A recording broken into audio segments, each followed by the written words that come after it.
സിദ്ധാർത്ഥന്റെ മരണത്തിൽ കൊലപാതക സാധ്യത പോലീസ് അന്വേഷിക്കും. സിദ്ധാർത്ഥനെ കൊലപ്പെടുത്തി കെട്ടിത്തൂക്കിയതാണെന്ന ബന്ധുക്കളുടെ ആരോപണത്തിലാണ് പോലീസ് കൂടുതൽ അന്വേഷണം നടത്തുന്നത്. പോലീസ് എത്തും മുൻപേ പ്രതികളുടെ നേതൃത്വത്തിൽ സിദ്ധാർത്ഥന്റെ മൃതദേഹം അഴിച്ചെടുത്തതിലും അന്വേഷണം നടത്തും. അതേസമയം പൂക്കോട് വെറ്റിനറി കോളേജിന്റെ നിയന്ത്രണം CPMന്റെ കീഴിലെന്ന ആരോപണവുമുണ്ട്.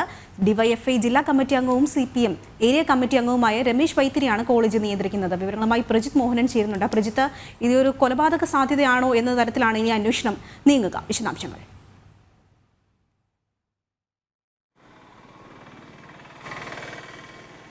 നേരത്തെ തന്നെ റിമാൻഡ് റിപ്പോർട്ടിൽ പോലീസ് ഇക്കാര്യം വ്യക്തമാക്കിയിരുന്നു. പ്രത്യേകിച്ച് കുടുംബത്തിന്റെ അടക്കം ആരോപണം നിലനിൽക്കുന്നത് കൊണ്ടും ഈ ശരീരത്തിൽ നിരവധിയായിട്ടുള്ള പരിക്കുകളും ഒക്കെ കണ്ടിട്ടുള്ള സാഹചര്യത്തിൽ പ്രത്യേകിച്ച് ഈ കഴുത്തിലൊക്കെ കേബിളൊക്കെ ഉപയോഗിച്ച് മുറുക്കിയ തരത്തിലുള്ള പാടുകളും ഒക്കെ ഉണ്ട്. അപ്പോൾ അതെല്ലാം കൂടി കണക്കിലെടുത്താണ് ഈ വിഷയത്തിൽ ആഴത്തിൽ അന്വേഷണം നടത്തണമെന്ന് റിമാൻഡ് റിപ്പോർട്ടിൽ തന്നെ പോലീസ് പറഞ്ഞിട്ടുള്ളത്. പ്രത്യേകിച്ച് ഈ കൊലപാതക സാധ്യതയാണ് പരിശോധിക്കുന്നത്.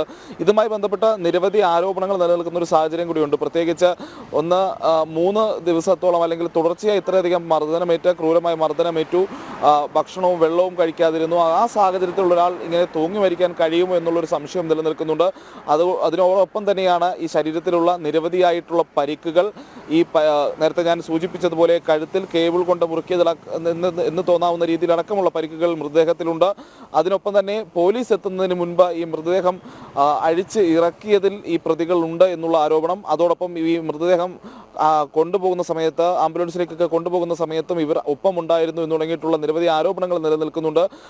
അതുകൊണ്ട് തന്നെ ഈ വിഷയത്തിൽ ഒരു കൊലപാതക സാധ്യത പൂർണ്ണമായും തള്ളിക്കളഞ്ഞുകൊണ്ടുള്ള ഒരു അന്വേഷണത്തിനല്ല പോലീസ് മുന്നോട്ട് പോകുന്നത് എന്നുള്ളതാണ് നമുക്ക് ഇപ്പോൾ മനസ്സിലാക്കാൻ കഴിയുന്നതാണ്. ഇത് തന്നെയാണ് ഈ കേസുമായി ബന്ധപ്പെട്ടുള്ള ഏറ്റവും പ്രധാനപ്പെട്ട കാര്യം. പ്രത്യേകിച്ച് ഒരു ആത്മഹത്യ എന്ന രീതിയിൽ ആദ്യഘട്ടത്തിൽ ഒഴിവാക്കാൻ പോയ കേസ്, അല്ലെങ്കിൽ പോലീസും ഈ വൈത്തിരി പോലീസിനെതിരെ ആ വിഷയത്തിൽ നിരവധിയായിട്ടുള്ള ആരോപണങ്ങൾ ഉയർന്നിരുന്നു. പ്രത്യേകിച്ച് ഇത് ഒതുക്കി തീർക്കാനുള്ള ഒരു ശ്രമം നടക്കുന്നു എന്ന രീതിയിൽ കോളേജിലെ ഈ പറഞ്ഞ ഡീൻ അടക്കമുള്ള ആളുകൾക്കെതിരെയും ഒക്കെ ഈ രീതിയിലുള്ള ആരോപണങ്ങളൊക്കെ നിലനിൽക്കുന്നുണ്ട്. എന്തായാലും അതിലൊക്കെ അന്വേഷണം നടക്കുമെന്നുള്ള കാര്യമാണ്. പ്രത്യേകിച്ച് ക്രിമിനൽ ഗൂഢാലോചന അടക്കമുള്ള കാര്യങ്ങൾ ഈ വിഷയത്തിൽ ചുമത്തിയിട്ടില്ല, ഈ കേസിൽ ചുമത്തിയിട്ടില്ല എന്നടക്കമുള്ള ആരോപണം സിദ്ധാർത്ഥിന്റെ ബന്ധുക്കളൊക്കെ ഉന്നയിച്ചു കഴിഞ്ഞു.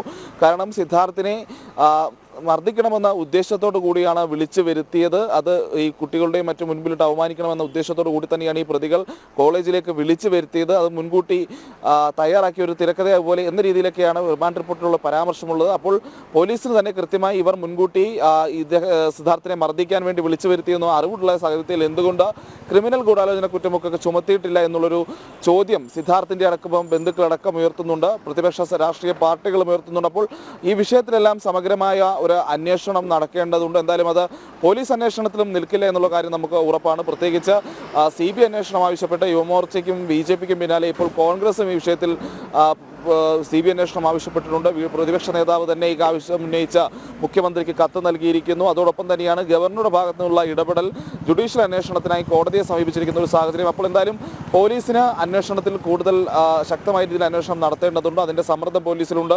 അതുകൊണ്ട് തന്നെയാണ് ഈ കൊലപാതക സാധ്യതയും പരിശോധിക്കാനുള്ള ഒരു സാഹചര്യത്തിലേക്ക് പോയിരിക്കുന്നത്. ഇപ്പോൾ 6 പ്രതികളാണ് പോലീസിന്റെ കസ്റ്റഡിയിലുള്ളത്. അവരെ ഇന്ന് കോടതിയിൽ ഹാജരാക്കും. കൂടുതൽ പ്രതികളെ കസ്റ്റഡിയിൽ വാങ്ങാനുള്ള ഒരു സാധ്യതയുണ്ട്. അതോടൊപ്പം തന്നെ ഇന്നും തെളിവെടുപ്പ് തുടരാനുള്ള ഒരു സാധ്യതയും നിലനിൽക്കുന്നുണ്ട്. പക്ഷേ ഇന്ന് ഇവിടെ ഒരു വലിയ പ്രതിഷേധങ്ങൾ ഇന്നും തുടരുകയാണ്. പ്രത്യേകിച്ച് പ്രതിപക്ഷ സംഘടനകളൊക്കെ ഇന്നും കോളേജിലേക്ക് മാർച്ച് നടത്തുന്നുണ്ട്. വൈകിട്ട് CPMന്റെ ഒരു വിശദീകരണ യോഗം പോലെയുള്ള ഒരു സംവിധാനവും അവർ പ്ലാൻ ചെയ്യുന്നുണ്ട്. ഇതിനൊപ്പം തന്നെയാണ് ഈ വിഷയത്തിൽ കൂടുതൽ പ്രതിഷേധങ്ങൾക്ക് സാധ്യതകളുണ്ട്. ഈ അന്വേഷണവുമായി ബന്ധപ്പെട്ടുള്ള കൂടുതൽ വിവരങ്ങൾക്കും പുറത്തു വരാനുള്ള സാധ്യതയും നിലനിൽക്കുന്നുണ്ട്. പ്രജിത്ത്, അത് തന്നെയാണ് ഈ റിമാൻഡ് റിപ്പോർട്ട് അടക്കം പുറത്തു വന്ന സാഹചര്യത്തിൽ ഇതൊരു കൊലപാതക സാധ്യതയാണ് എന്നുള്ള തരത്തിലേക്കാണ് ഇനി അന്വേഷണം നീങ്ങുക. അതോടൊപ്പം കോളേജിന്റെ നിയന്ത്രണം ഈ CPMന്റെ കീഴിലെന്ന ആരോപണമാണ് ഏറ്റവും പുതിയ ആരോപണമായി ഉന്നയിച്ചു വരുന്നത്. ഇതിന്റെ വിശദാംശങ്ങൾ.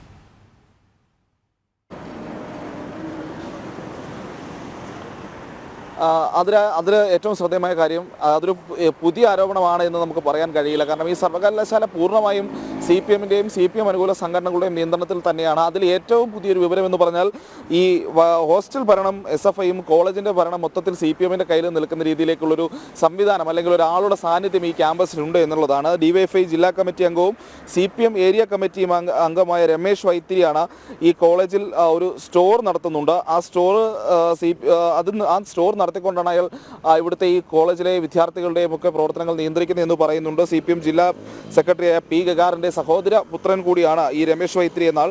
അപ്പോൾ ഒരു ഡിവൈഎഫ്ഐയുടെ ഒരു ജില്ലാ നേതാവ് തന്നെ ഈ കോളേജിലുള്ള സമയത്ത് അല്ലെങ്കിൽ പൂർണ്ണ സമയവും കോളേജിന്റെ പ്രവർത്തന സമയത്തെല്ലാം ഈ കോളേജിലുള്ള സമയത്ത് സ്വാഭാവികമായും ഈ വിദ്യാർത്ഥികളടക്കമുള്ളവർ SFI പ്രവർത്തകരടക്കമുള്ളവർ അയാളുടെ നിർദ്ദേശങ്ങളൊക്കെ അനുസരിച്ചായിരിക്കും ഈ കോളേജിൽ പ്രവർത്തിക്കുക. അവരുടെ മേൽ ഒരു CPMന്റെ സംഘടനാ സംവിധാനത്തിലെ ഉയർന്ന നേതാവ് എന്ന നിലയിൽ അയാളുടെ നിയന്ത്രണം ഉണ്ടായിരിക്കാം. അവരുടെ പ്രവർത്തനങ്ങളിലൊക്കെ കൃത്യമായിട്ടുള്ള ഇടപെടലുകളും ഉണ്ടാകാം. എന്തായാലും ഈ മർദ്ദനത്തിന് ശേഷം ഇയാളെ ഈ പ്രതികളടക്കമുള്ളവർ വന്ന് കണ്ടിരിക്കാനുള്ള സാധ്യത കൂടുതലാണ്. അയാളിൽ നിന്നുള്ള ഉപദേശങ്ങൾ സ്വീകരിച്ചിരിക്കാം. പ്രത്യേകിച്ച് തെളിവ് നശിക്കപ്പെട്ടു എന്നുള്ള ആരോപണങ്ങളൊക്കെ നിലനിൽക്കുന്നുണ്ട്. നേരത്തെ തന്നെ ഈ സിദ്ധാർത്ഥ് മരിച്ച ദിവസങ്ങളിലൊക്കെ ഇവിടെ CPM ജില്ലാ സെക്രട്ടറി അടക്കമുള്ളവർ ക്യാമ്പസിലേക്ക് വന്നു എന്നുള്ള ആരോപണമുണ്ട്. SFIയുടെ ജില്ലാ സെക്രട്ടറി ക്യാമ്പസിലെത്തിയിട്ടുണ്ട്. ഇവിടെ പ്രത്യേകിച്ച് SFIയുടെ യോഗങ്ങൾ നടന്നിട്ടുണ്ട്. അതോടൊപ്പം തന്നെയാണ് ഒരു ഡിവൈഎഫ്ഐയുടെ ജില്ലാ നേതാവ് തന്നെ ഈ ക്യാമ്പസിൽ സർവ്വസമയവും ഉണ്ട് എന്ന് തെളിയിക്കുന്ന പുതിയ തെളിവുകൾ ജനൻ TV പുറത്തുവിടുന്നത്. ക്യാമ്പസിനുള്ളിൽ ഒരു സ്റ്റോർ നടത്തി ഇവിടുത്തെ വിദ്യാർത്ഥികളെ നേരിട്ട് നിയന്ത്രിച്ചിരുന്നത് ഈ വ്യക്തിയായിരിക്കാനുള്ള സാധ്യതയാണ് ഇപ്പോൾ ഈ റിപ്പോർട്ടുകളിലൂടെ എല്ലാം വ്യക്തമായി വരുന്നത്. അങ്ങനെയെങ്കിൽ ഇനി നമുക്കറിയേണ്ടത് ഈ സംഭവം ഉണ്ടായ ശേഷം, സിദ്ധാർത്ഥിന്റെ മരണമുണ്ടായ ശേഷം ഇയാളിൽ നിന്ന് ഈ പ്രതികളായിട്ടുള്ള ആളുകൾ ഏതെങ്കിലും തരത്തിലുള്ള ഉപദേശങ്ങൾ സ്വീകരിച്ചിട്ടുണ്ടോ, അല്ലെങ്കിൽ എങ്ങനെയാണ് പെരുമാറേണ്ടത്, എന്തൊക്കെയാണ് ചെയ്യേണ്ടത് തുടങ്ങിയിട്ടുള്ള കാര്യങ്ങൾ നിർദ്ദേശം ലഭിച്ചിട്ടുണ്ടോ തുടങ്ങിയതെല്ലാം അന്വേഷിക്കേണ്ടതുണ്ട്. പ്രത്യേകിച്ച് ഈ തെളിവ് നശിപ്പിക്കപ്പെട്ടിരിക്കാനുള്ള ഒരു സാധ്യത അത് വലിയ രീതിയിൽ ഉണ്ട്. അതുകൊണ്ട് തന്നെ അതിനുള്ള നിർദ്ദേശങ്ങൾ ആരുടെങ്കിലും ഭാഗത്ത് ഇത്തരത്തിൽ കിട്ടിയിട്ടുണ്ടോ തുടങ്ങിയിട്ടുള്ള ഒരുപാട് ചോദ്യങ്ങൾ ഇയാളുടെ സാന്നിധ്യവുമായി ബന്ധപ്പെട്ട് ബാക്കിയാണ്. പ്രത്യേകിച്ച് ഇയാൾ ഇവിടെ ഒരു സ്റ്റോർ നടത്തി ഒരു പ്രാദേശിക ചുമതലയുള്ള ആളെന്ന നിലയിൽ ഈ വിദ്യാർത്ഥികളുമായി നേരിട്ട് ഇത്തരത്തിലുള്ള ഇടപെടലുകളുടെ സാധ്യതയുണ്ട്. അതോടൊപ്പം തന്നെയാണ് ഈ കോളേജിലെ ഇപ്പോൾ നമ്മൾ ഈ രജിസ്ട്രാർ അടക്കമുള്ളവർ ഈ ഇടത് സംഘടനകളിൽ പെട്ടവരാണ്. അതോടൊപ്പം തന്നെ ഈ കോളേജിന്റെ മാനേജിംഗ് കൗൺസിലടക്കം അതിന്റെ നിയന്ത്രണവും ഇപ്പോൾ CPMന്റെ കയ്യിലാണ്. ഡീൻ അടക്കമുള്ളവർ ഇടത് സംഘടനകളിൽ പെട്ടവരാണ്. നേരത്തെ ആരോപണമുയർന്ന അസിസ്റ്റന്റ് വാർഡൻ അടക്കമുള്ളവർക്ക് അവർക്കും ഇടത് സംഘടനാ പ്രവർത്തനവുമായി ബന്ധപ്പെട്ടിട്ടുണ്ട്. ഏതാണ്ട് ഈ കോളേജിലെ ഏതാണ്ട് ഭൂരിപക്ഷം അധ്യാപകരും വിദ്യാർത്ഥികളും എല്ലാം ഒരു ഇടത്, കഴിഞ്ഞ ദിവസം ABPയുടെ കേന്ദ്ര കമ്മിറ്റി വർക്കിംഗ് കമ്മിറ്റി അംഗം NCT ശ്രീഹരി ആരോപിച്ചതുപോലെ ഒരു ഇടത് എക്കോസിസ്റ്റം പൂർണ്ണമായി ഈ ക്യാമ്പസിലുണ്ട്. അതിൻ്റെ നിയന്ത്രണത്തിൽ തന്നെയാണ് ഇവിടുത്തെ മുഴുവൻ വിദ്യാർത്ഥികളും അല്ലെങ്കിൽ ഈ കോളേജിലെ യൂണിയനും എല്ലാ സംവിധാനങ്ങളും ഉള്ളത്. അപ്പോൾ ആ ഒരു സാഹചര്യത്തിൽ കൂടിയാണ് ഒരു ഡിവൈഎഫ്ഐയുടെ ഒരു ജില്ലാ നേതാവ് തന്നെ ഈ ക്യാമ്പസിൽ സമയവും അല്ലെങ്കിൽ ഈ പ്രവൃത്തി സമയം മുഴുവൻ ഇവിടെ ഉണ്ടായിരിക്കാനുള്ള ഒരു സാഹചര്യം ഒരുക്കി കൊടുക്കുന്നതും അദ്ദേഹത്തിന് ഈ വിദ്യാർത്ഥികളുടെ മേലുള്ള ഒരു നിയന്ത്രണത്തിലുള്ള സൗകര്യവും ഒരുക്കി നൽകിയിരിക്കുന്നത്. ശരി, ഏതായാലും സിദ്ധാർത്ഥന്റെ മരണത്തിൽ കൊലപാതക സാധ്യത പോലീസ് അന്വേഷിക്കും. സിദ്ധാർത്ഥനെ കൊലപ്പെടുത്തി കെട്ടിത്തൂക്കിയതാണെന്ന ബന്ധുക്കളുടെ ആരോപണത്തിലാണ് പോലീസ് കൂടുതൽ അന്വേഷണം നടത്തിവരികയെന്ന്. പോലീസ് എത്തുമുൻപ് പ്രതികളുടെ നേതൃത്വത്തിൽ സിദ്ധാർത്ഥന്റെ മൃതദേഹം അഴിച്ചെടുത്തതിലും അന്വേഷണം നടത്തും. വിശദാംശങ്ങൾ പങ്കുവയ്ക്കുകയായിരുന്നു പ്രജിത് മോഹൻ.